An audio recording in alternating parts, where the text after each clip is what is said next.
Welcome to today's Textile Talk. I'm Lucy Shakin, SAQA's Communications Coordinator and your Textile Talks organizer. Textile Talks are presented by the International Quilt Museum, Quilt Alliance, Studio Art Quilt Associates, or SAQA, and Surface Design Association. We love bringing you these free programs every week, thanks to the support of our sponsors and contributions from viewers like you. If you enjoy Textile Talks, please consider making a donation at saqua.com/TT support. A few Zoom notes before we begin. This is a webinar and we cannot see or hear you, but we can read your comments in the chat. If you have any questions during today's program, please type them into the Q&A function, and we will have some time for questions at the end. If you have suggestions for ways we can improve or for topics you'd like to see in future Textile Talks, please let us know in the post-event survey. We have closed captions turned on for this program. You can turn these on or off by finding the live caption or CC button in your settings. For today's Textile Talk, I'm very pleased to welcome our moderator, Laura Mitchell from the Visions Museum of Textile Art in San Diego, California, and three artists, Linda Anderson, Charlotte Bird, and Marty O. Visions Museum of Textile Art is working to create an international community of quilt and textile artists, collectors, and the public through exhibitions, education, and engaging programs that increase the appreciation of quilts, textiles, and fiber as fine art. Laura, thank you so much for being here today. Please take it away. Well, thank you, Lucy, and thank you everyone for being here today. As Lucy said, my name is Laura Mitchell, and I am the outgoing Executive Director of Visions Museum of Textile Art in San Diego. And it's a pleasure to see so many of you on Zoom today. I'm particularly glad to be a part of today's program because this Textile Talk is my last official event as Executive Director of Visions. So before I introduce Linda and Charlotte and Marty, I want to offer a special word of welcome to Tony Carlo, who started this week as the Interim Executive Director at Visions. I'm so glad that she could be here with us for her first taste of all that SAQA has to offer. So welcome, Tony.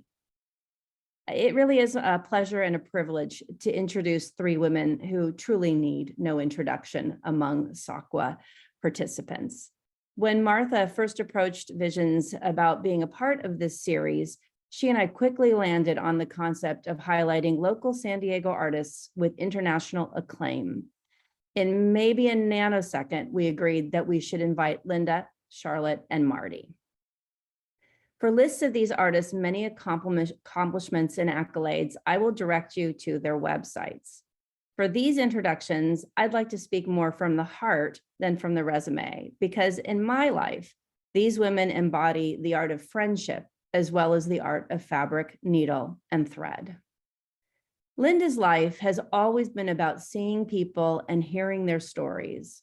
Early on in her career, she did this as a counselor for children and families.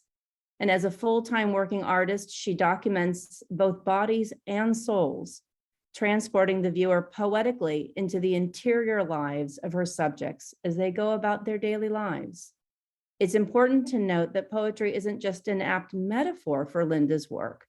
For her recent exhibition at Visions, she worked collaboratively with a poet who wrote specifically for Linda's work and read those poems at the opening. Charlotte is another lifelong observer of life itself, particularly the natural world of flora and fauna. A longtime San Diego resident, she also speaks of Alaska as her home and finds much art and inspiration in its vistas and in the impact of climate change in her beloved adopted state. Her work often asks us to consider the relationship between the natural world and the built environment. With her work, we must pause and consider how we, as humans, impact everything around us. Marty has also been making textile art for her entire life, and originally from the East Coast, she's lived in San Diego for most of her adult life. Before doing her art full-time, she was a lawyer and a social worker. Those careers may not sound like a springboard to working as a full-time artist, but in her work, she proves otherwise. As you will see today, her wearable art provides incisive commentary into who we are and how we treat one another. She both telescopes in on and trumpets out about some of the most pressing issues that women face today. great art can make for great change, and great change begins, I believe, from within. Speaking from within myself, Linda's, Charlotte's, and Marty's work always makes me think twice about how I relate to my environment and to others. And with that in mind, I am glad for all of us that they will be sharing their work with us today. I'd like to begin, we're going to go alphabetically. So I'd like to begin by asking Linda Anderson to come on screen and to share about her work. And she's going to then go pass it directly to Charlotte, who will pass directly to Marty, and then we'll come back for Q&A. Thank you, Linda. And thank you, Laura. That was so touching. Thank you. My work is about the human stories that speak to who we are, both good and bad. And sadly, what hasn't changed the last 3 years that has impacted all of us is how humans treat each other when it comes to others who are different, minimalized, ignored, disenfranchised. Man's inhumanity to man. So my work is about acknowledging and just giving a moment's voice to those who may not have a voice. So you'll see a lot of strong value contrasts and rich colors that catch the viewer's eyes. And it's not until you get up close that you see the intricate details, which I love to do. The first one you're looking at is Consuelo. This woman's face tells such a story. That's what drew me to her. One of pride and dignity in creating something of utilitarian need for others, a rug. And she wears a one-of-a-kind handmade textile as she's creating another type of textile. All my pieces are raw edge applique. They're all painted and usually done white on white fabrics. Next. Here's a detail shot. The rug was my first ever piecing since I do raw edge applique. It just felt like it needed to be done that way for whatever reason I had at the moment. So I figured out how to do it. Each strip was white fabric I painted and stitched with textural satin stitch designs. I also taught myself hand embroidery for the loom. And since COVID, I embroider every night for fun. Next. This is Force of Nature, and you might see it behind me as well. This is from 2 photos I took in Oaxaca. This is another story of the pride and dignity of women I've observed all around the world that we don't pay attention to.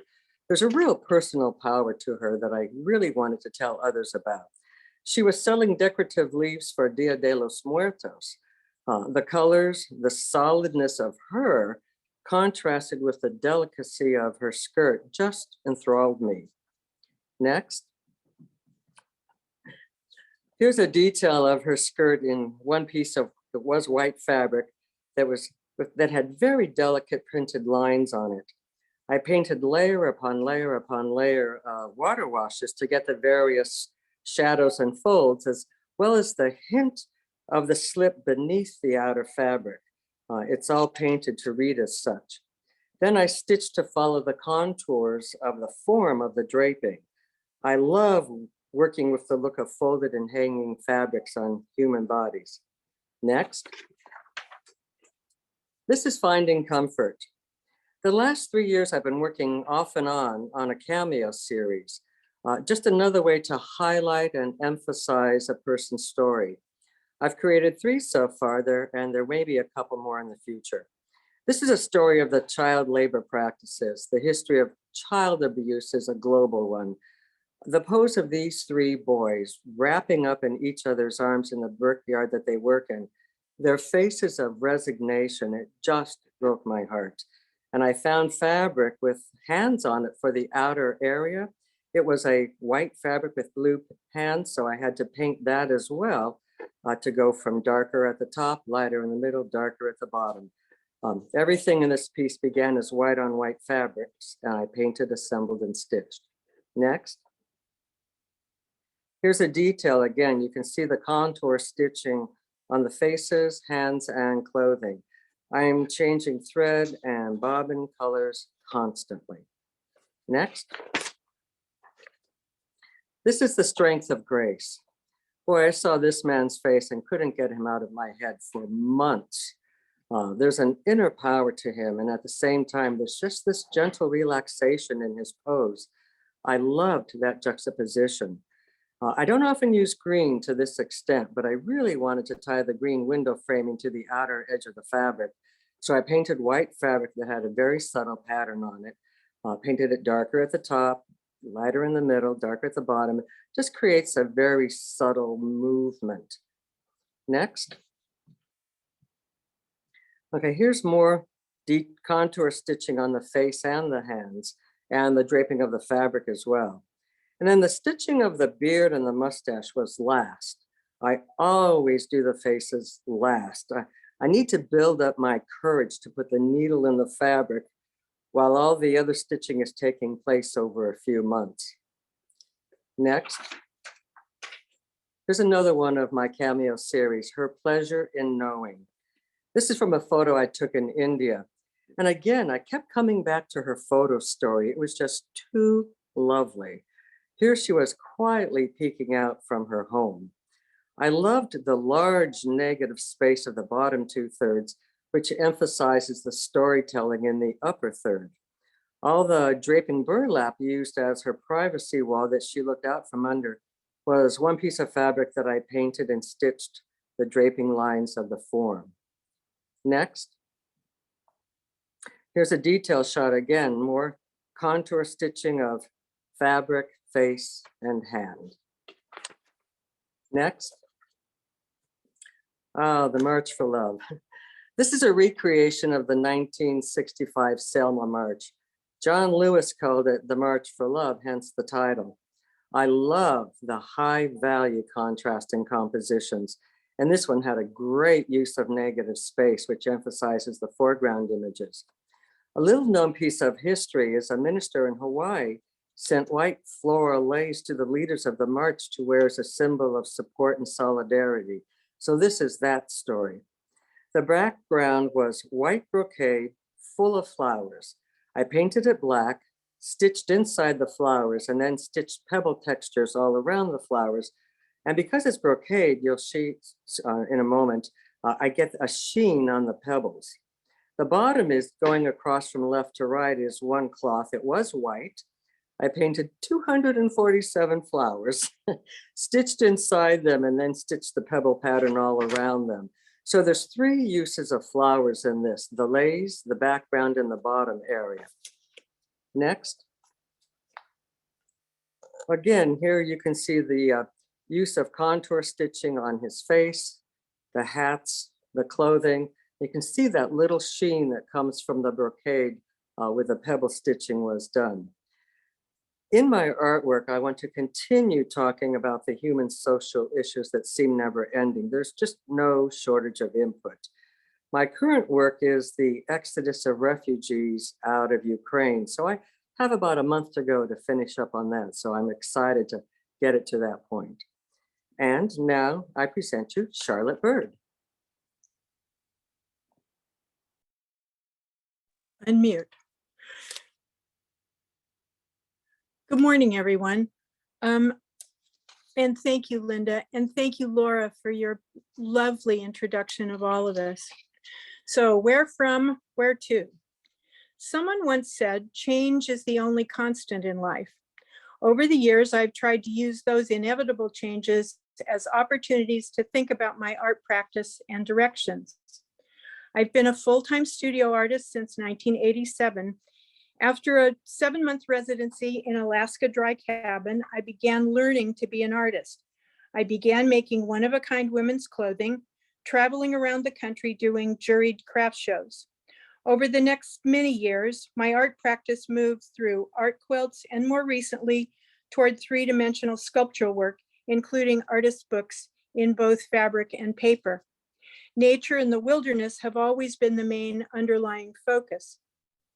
Art and science, at least a little science, have been my way of sorting out what my curiosity has found wherever I've traveled.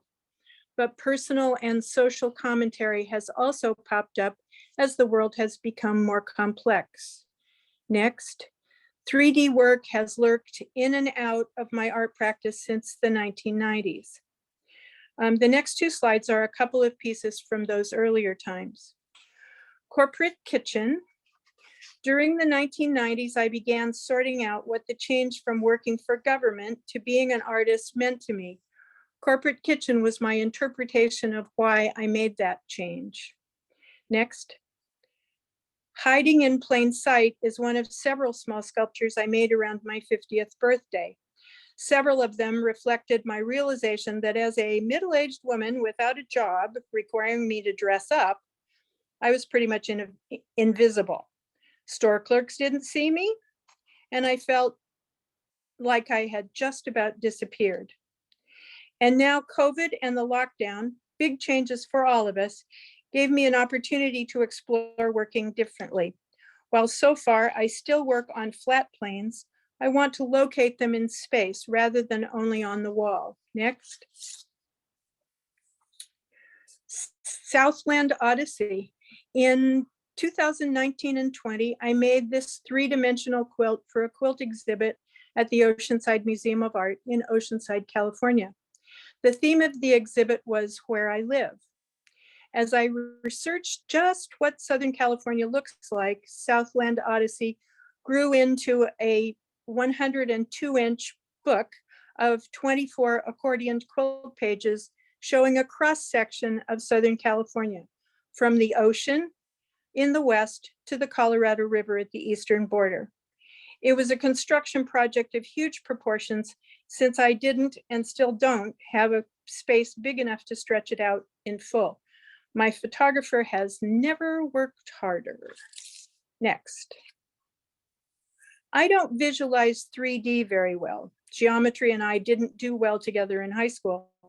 Fortunately, I married a man who could both visualize and make props as we worked through construction. Next. Each two-sided panel has a thin plexiglass core. The hinges are made from craft text. Next. In 2018, I made a proposal to the Oceanside Museum of Art to do an installation in a small upstairs gallery. Because of COVID, the opening of the exhibit happened in September 2021. Museum staff allowed me to use the stairwell as part of the installation. Next. And next. COVID facilitated my being able to spend many hours in my studio without much interruption. I completed 2 walls of hanging clouds. Next, we'll get there. And 7 sandhill crane quilts in the 8 months of 2021. While I was in the studio, my husband, Charlie, was writing a book. Sadly, he passed away in June of 2021. After the initial shock, I needed to focus on getting the installation ready. He had been an integral part of bringing the project to life, and I couldn't let him down. Next. And next. Those of you who know me, is there, I think there's one more, maybe? Next, yeah. Those are 9 feet high, and they're about 6 to 8 inches from the wall. Next. Those of you who know me know that Alaska and the Arctic nature and wilderness have been important focuses of much of my work. Nemesis, this is Nemesis Rising. For over 10 years, I've collaborated with Ree Nancarrow on 3 projects within the overall title of In a Time of Change. The project is located at the University of Alaska Fairbanks. I've traveled back and forth to Fairbanks to work with Ree on these and other projects for many years. We sit in her studio and talk through our ideas and plans as our collaborations take shape on her design walls. The most recent project focus was Boreal Forest Stories. We decided to talk about forest fires and the habitat successions following those fires. As we developed our plans, I took some time to play with using accordion book forms as possible ways to display various succession models. Nemesis Rising was the first of several ideas for using glue-impregnated cotton canvas as the structure for a quilt-like narrative story. Due to global warming and drought, spruce bark beetles are destroying acres of trees throughout the boreal forest, just as pine bark beetles are in Southern California. Next. Another glue impregnated structure and quilt-like narrative story. This one after a long walk with a good friend who is a retired forest botanist, as she explained the various ways succession works after forest fires. Next. Boreal Forest Stories culminated in an exhibit at the Bear Gallery in Fairbanks in September 2022. This is Ree's beautiful part of the collaboration. It's a quilt triptych of the forest before the fire itself. Next. Next.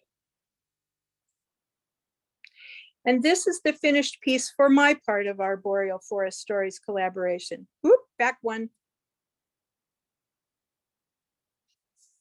I wanted to use book structures to show how each succession can take different directions based on the interacting systems of soil, original habitat, wind, plants and trees in the surrounding habitats, among the variables. There are any number of trajectories. I focused on 4. Next. As we emerged from the COVID shutdown and I began to sort out where my work is going since Charlie's death, I'm thinking again about nature and wilderness and their restorative effects. I have over 50 years of images from wilderness travel with him. I'm working on a mostly 3D body of work that takes solace and joy from those trips and memories.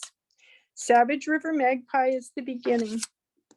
Thank you all for joining us today, and I'll turn it over to Marty.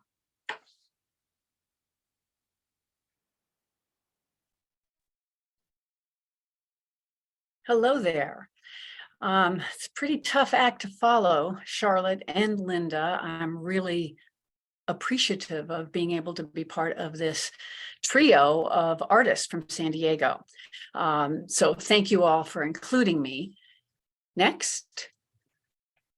So I am Marty Ornish. My friends call me Marty O, so I've kind of taken that as my nickname.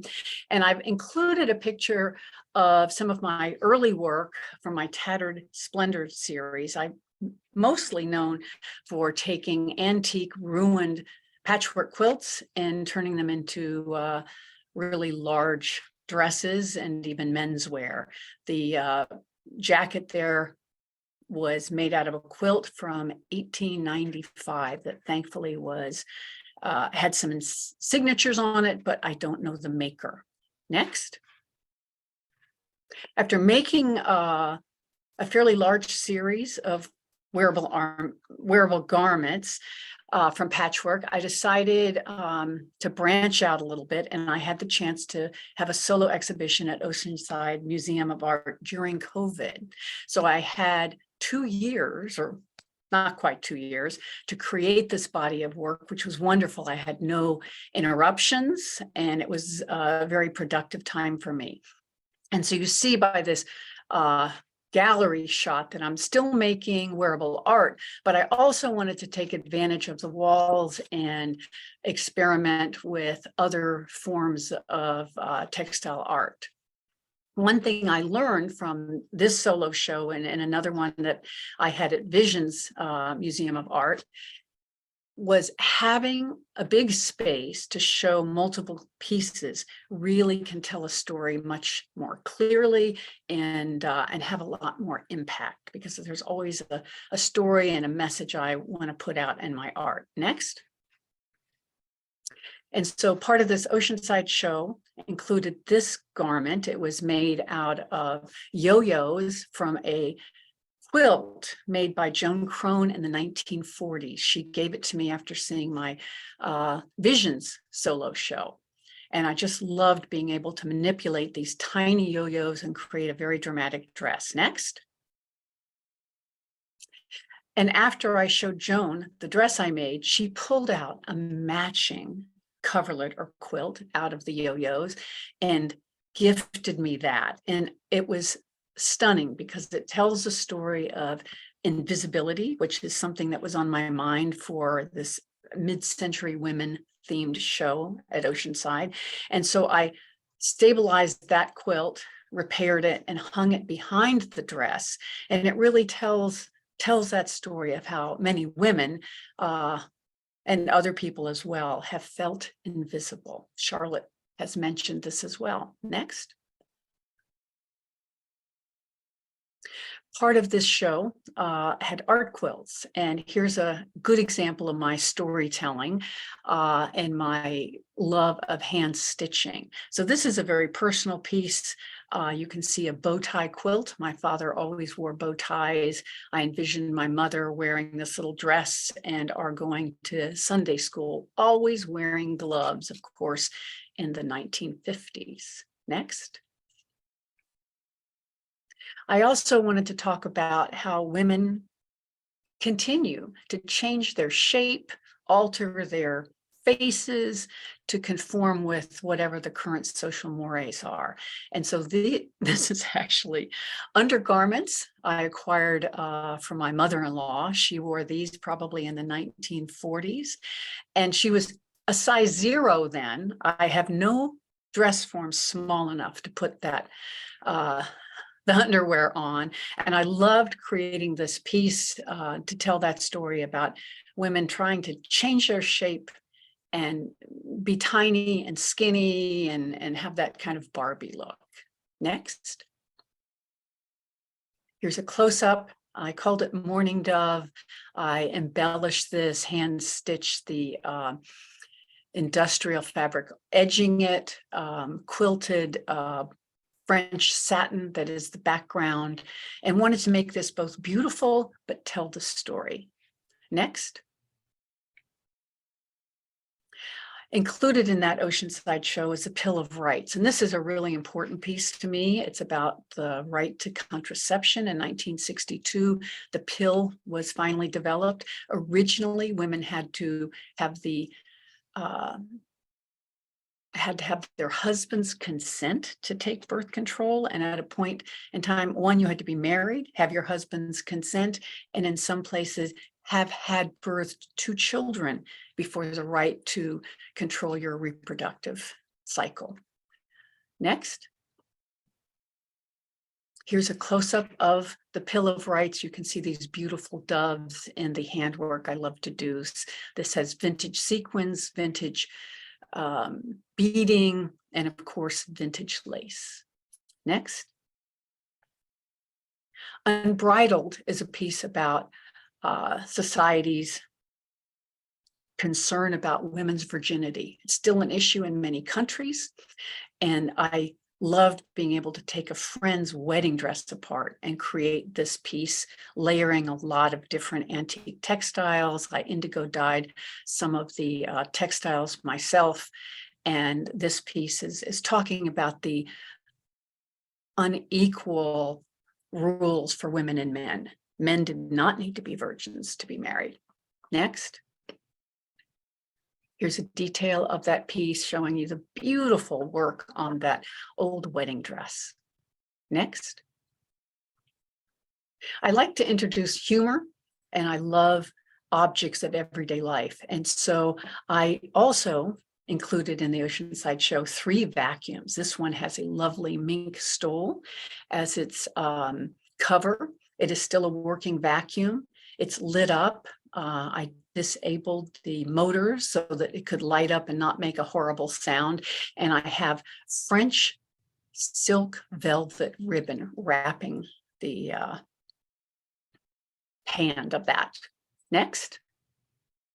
Another vacuum that was really fun to make. And again, I disabled the loud noise it makes, lit it up. And this is a heavily embellished brocade. I put tassels, beads, all sorts of things on it, and then made a nice soft padded handle. And at the exhibit, it was on a plinth. And so it looked even more like an object of desire. And the name says it all. Give her what she really wants for Christmas. And this used to be something that would be very exciting to get in the 50s as a Christmas gift. Next. one of the pieces I made was very personal. And so the dress you're seeing is based on a friend's wedding dress. She gave it to me having had not fond memories of that particular wedding dress. It was a marriage that didn't work out. And during COVID, I wrote all over this dress. It took 3 months with a magic marker. And after I finished kind of journaling on it from a very intense therapy experience I underwent, I wrote a second level. So this really is a piece that is entirely about my personal history, about shame and trauma I endured as a young woman. And originally I didn't make it to exhibit. And then I realized it was important to get my work out there, that there are other women, other people who have endured, of course, lots of trauma, and perhaps it would help them free themselves. I included an old-fashioned typewriter called, and then a shredding machine, a paper shredding machine, and invited people at this event, at this exhibition, to write down anything they were ashamed of and shred it. So I'm hoping my work also helps people in a kind of mental health way. Next. Here's a detail. And so if one pulled up a chair and wanted to read, you would know just about everything about my life. Next. So I always like to think of going in a new direction. I've been interested in collaborating, and I had the chance to do that with a San Diego artist, Anna Walden. We were part of a Kimono Reimagined project, also co-sponsored by Vision's Textile Museum of Art. And we took vintage kimonos apart. The two of us wanted to use every bit of it, and we reimagined this kimono as a crazy piece, as you see here. Read my lips. And I created the 3D lips and a lot of the embellishments for this piece. There's a lot of tubing involved that even come out, snake out of the 3D lips. Next. And we took the obi that was quite crisp and heavy and folded it and tied it to make a backpack of sorts. And there's little tiny mice poking out, but you can't see them in this photo. And so this is kind of an ode to some of the fabulous Japanese fashion designers, as well as telling a new story, but still using vintage textiles. Next. So I envision my future hopefully doing more collaborations. I'm interested in playing around with installation art. I have done one installation so far. And I just love to push myself in new directions. I want to spend more time looking at other ways of using other kinds of vintage and ruined textiles and creating fabric art. So I look forward to the coming year. I have more distractions now that our COVID restrictions are gone, but I really spend a lot of time in my art studio and just need to make textile art. I think all three of us here speaking today have that insatiable need to make things. Thank you so much for the opportunity to speak to you today. I'm going to stop my video. And that's my cue to come back. Thank you so much to all of you for sharing so much about your art and also about yourselves.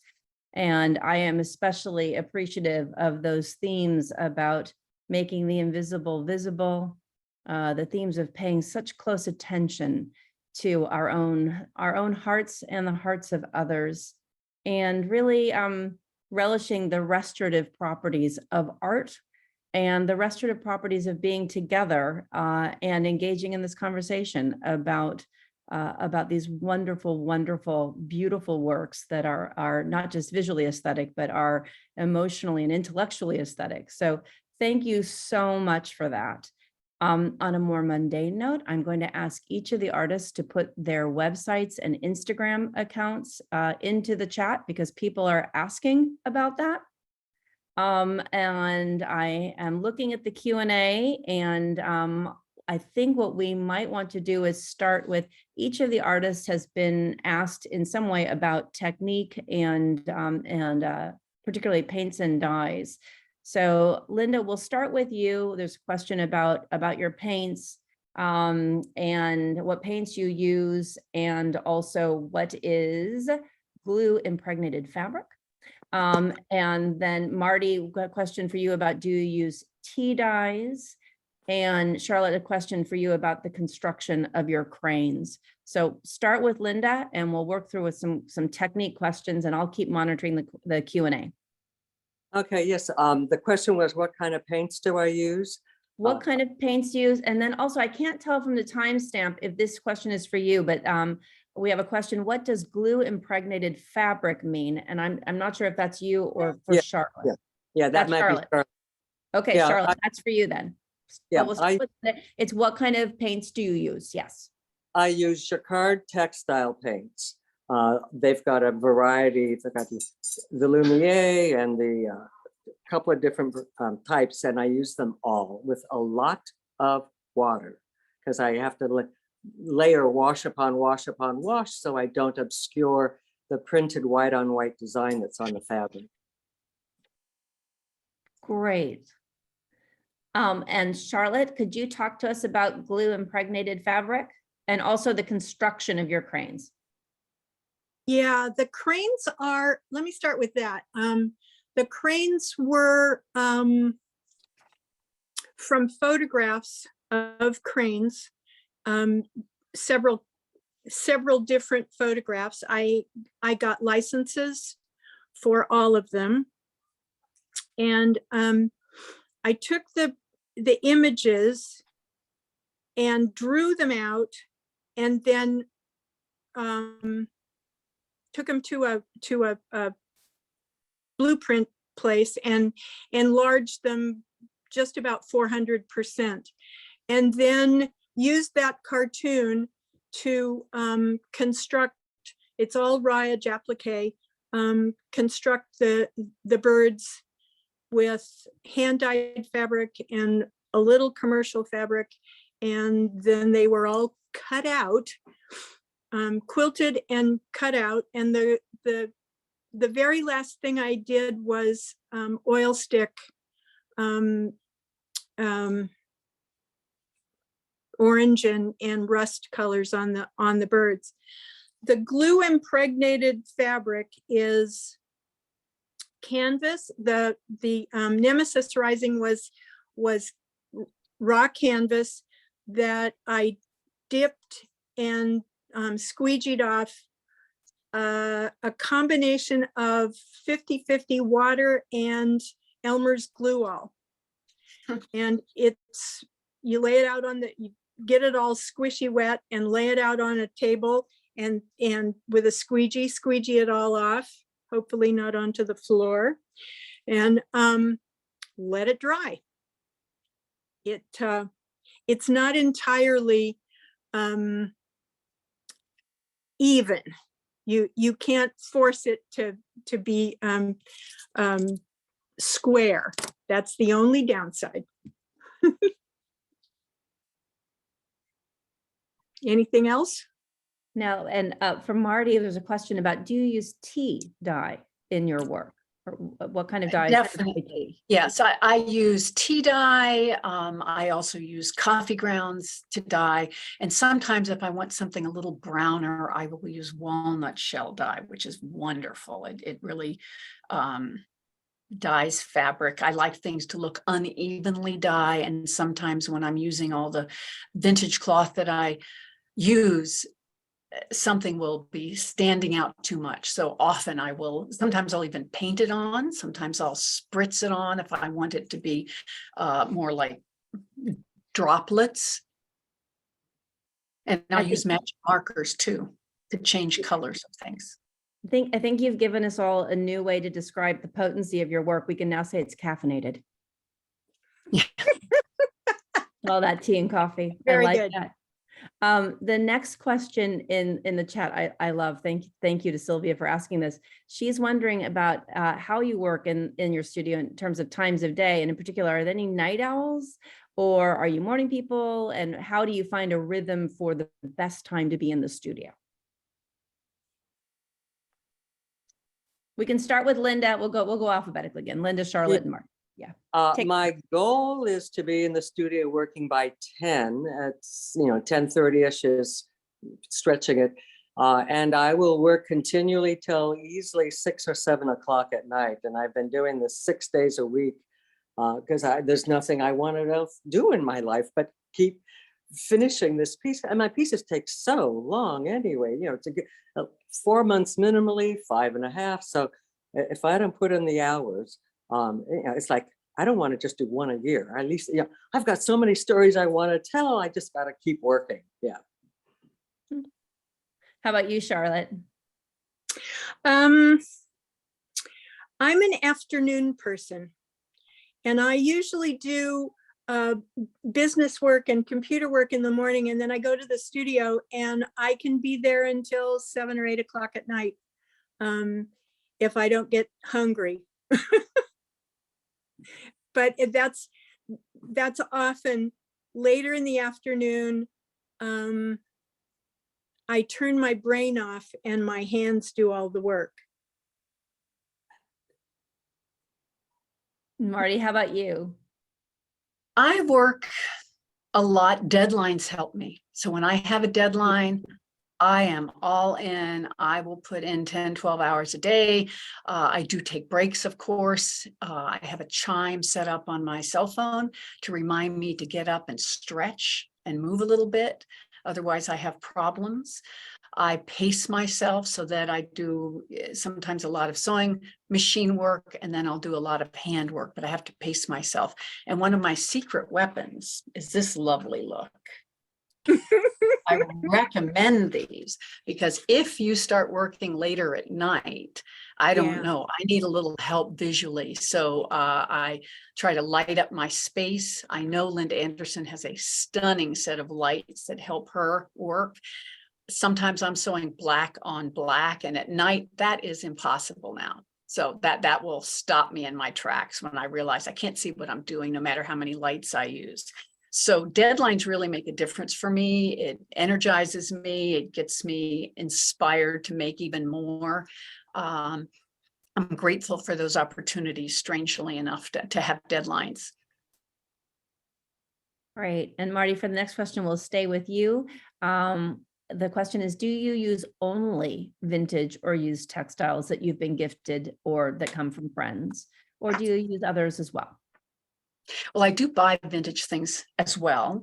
And I am lucky enough to have some things gifted to me. I have a lot of, I call it quilting cotton that I collected quite a long time ago in my drawers. And often that's the backing of my pieces or the lining of my pieces. But I try not to acquire new things. That's part of my story, is to really encourage people to recycle, be sustainable, think about the textile practices in the world and how hard it is on our environment, the dyeing and making of fabric, even cotton. And so I feel like I have to walk the walk. What is it you say? If I went out and bought a lot of new fabric, I wouldn't be telling the story I really think is important. And that's true in the garment industry for wearable art and what we choose to wear, but also in our, art quilts. Great. The next question is for each of you. So again, we'll go Linda, Charlotte, and Marty. How do you instruct galleries or buyers about the care of your work? Linda, would you like to kick us off?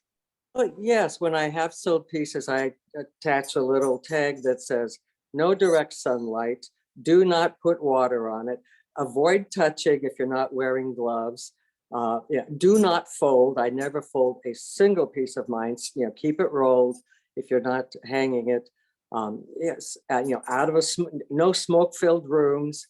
Yeah, so I give them a lot of that information and hope that they appreciate what they just put money out for to adhere to that. Yes, yeah.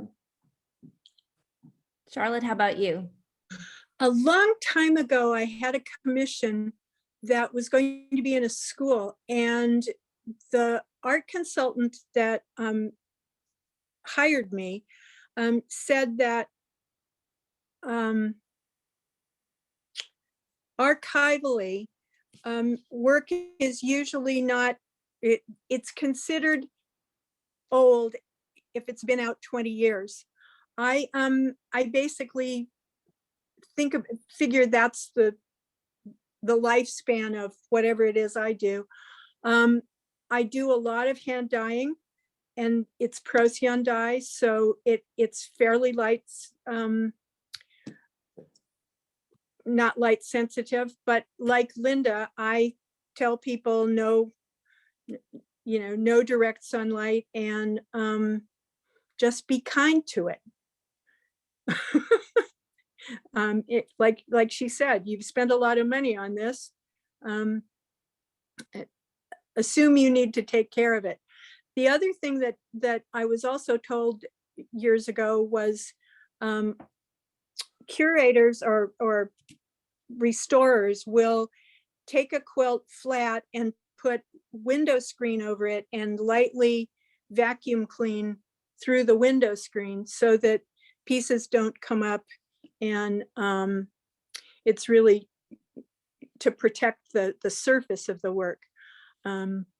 So that's another thing that I suggest when it's flat work. That's great advice. Marty, how about you? So when I mail off, especially wearable art, I have learned the way inside I put what the front and the back and the right side and up and down, because I've had things installed incredibly incorrectly. Bustles put inside instead of outside, for example.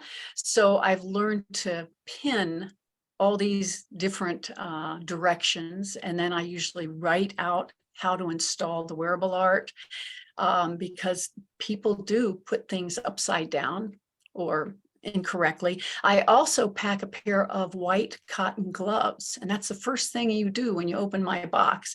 You find white cotton gloves. Most galleries and museums have them, but just in case, it's a reminder to put those on, because my fabrics are already fragile and old. And then at the Visions solo exhibit I created a petting zoo. So I had a place for people to touch samples of the fabrics I use. And it really helped, because everyone wants to touch textiles. You'd never touch an oil painting, but you want to touch an art quilt. And so I think that's really helpful. And for a solo show, that makes sense to do. For an individual piece, it doesn't. And then to care for things like Charlotte said, covering your vacuum. And if you sell a piece, having people lightly vacuum your piece of textile art really helps its longevity, because they get dusty. I was just thinking, Marty, I loved your petting zoo. That was a wonderful addition to your exhibition. And I wonder, even as a museum director, the idea of doing that piece by piece, that as you're creating these wonderful things, just creating a little snippet pack to the side, that even if it's not a full petting zoo, just something that gives people a sense that the opportunity to touch, because it is such a greater challenge in a textile museum than in any other place I've ever worked. We really, because we wear textiles, we feel that we're entitled almost to touch them, and of course we cannot when they're hanging on the wall and they're beautiful pieces of art. So I like that. I'm going to kind of park that over there for a bit. Thank you. The next question. I wanted to add one thing, Sure. because at the Oceanside Museum, I created a binder, and for each piece of art, the docents could take it around and show examples of what I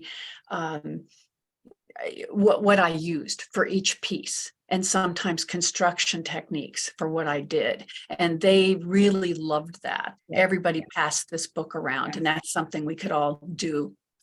Another great idea. We're at 10 minutes before the hour, so I think this may be our last question. It was originally just directed to Linda, but I think we'd all love to hear all of you respond to this. The question is about paint and fabric, is about the media. Linda, the comment is, you're obviously a painter. So what draws you to use fabric, and what's more or less or more challenging about fabric versus just doing something in paint? And really all of you are painterly. And so I think we would all really benefit from hearing why it is that you paint versus textiles, or paint and using textiles. Right, right. I've always been an artist, drawing and painting from a single-digit age child. So that's always how I experienced myself as an artist. And then about age 10, my mother taught all of my sisters and I how to sew so that we could make the clothes we wore. So both of those things I fell in love with both of those. But they lived separately for me for all those years until about 12 years ago, when I saw my first art quilt and thought, holy moly and a half, this is my love of painting and drawing and sewing all in one fell swoop. Where was I all this time? So I went home and taught myself how to do what I do now. And I was so thrilled when I started learning I could actually paint on fabric. So I'm an artist who uses fabric instead of canvas and paper when I paint. I've never made a quote traditional quilt. I have no clue how people do those incredible things that they do. Not an idea, but I paint. So, and I stitch, and I love it all. Yeah. How about you, Charlotte? I learned to sew when I was really small. My mother and I made my clothes from pretty much 4 or 5 until I went away to college, and my high school graduation gift was a sewing machine. So fabric and the touch of fabric, like Marty was saying and you were saying, it has always been an important part of it. Once I figured out that I didn't have to make my own clothes, I moved on to making clothes for other people, and then moved on again to quilts. And I think I've only a couple of times made traditional quilts. One was a gift to my grandmother. Other than that, they've always been a little less than traditional. How about you, Marty? Okay, I have never been a painter, and I've never really taken proper art classes. So painting is not even a thing I'd think about. But I do like to change the hand of the cloth. I will paint on fabric, dye fabric, fool around in that way. And I just love the touch of fabric. I started making doll clothes as a little girl, and was finally allowed to move on to a sewing machine to make my doll clothes. And either I or my mom made all the clothes I wore through high school. And so it's just how I grew up. We made things, and my mom worked in a sewing factory. My grandmother worked in a sweatshop sewing factory. So it's in my blood. So I haven't really thought about painting, but I recently at a yard sale bought a large painting that no one wanted for almost nothing. And I plan to cut that up and probably weave it. It will become part of a new art piece. So I'm excited about that.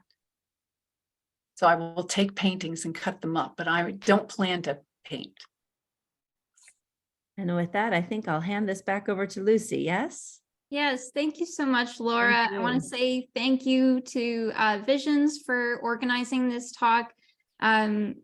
Those of you who have been following Textile Talks for a while might remember that we had originally planned this for September, and I'm so glad that we were able to bring you all together and share this Textile Talk today. Thank you, Charlotte, Linda, and Marty, for sharing your art with us. You're all just phenomenal artists, and it's such a joy to learn more about your practices.